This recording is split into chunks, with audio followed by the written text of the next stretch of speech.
গর্ভবতী মায়েদের নির্দিষ্ট কিছু খাবার থেকে অসুস্থ হওয়ার ঝুঁকি থাকে, আর তা গর্ভধারণ সংক্রান্ত জটিলতা তৈরি করতে পারে।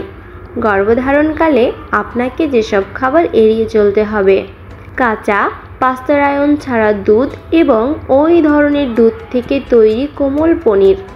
এগুলোতে লিস্টেরিয়া নামের এক ধরনের ব্যাকটেরিয়া থাকতে পারে, যা লিস্টেরিওসিস নামের এক ধরনের রোগ তৈরি করতে পারে।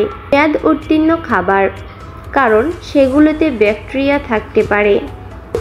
কাঁচা ও পুরোপুরি রান্না না হওয়া মাংসজাত পণ্য, যেমন সসেজ ও কোল্ড কাট, এগুলোতে টক্সোপ্লাজমা গনোডির মতো পরজীবী এবং সালমোনেলা ও লিস্টেরিয়ার মতো ব্যাকটেরিয়া থাকতে পারে।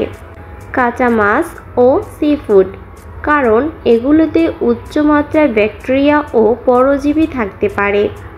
রান্না না করা অঙ্কুরিত বীজ, খাদ্যশস্য ও শিম, কাঁচা মূলা, শিম ও আলফালফার বীজ এবং রেডি টু ইট সালাদ এসব খাওয়া থেকে বিরত থাকতে হবে, কারণ এগুলোতে লিস্টেরিয়া, সালমোনেলা ও ইকোলির মতো ক্ষতিকর ব্যাকটেরিয়া থাকতে পারে।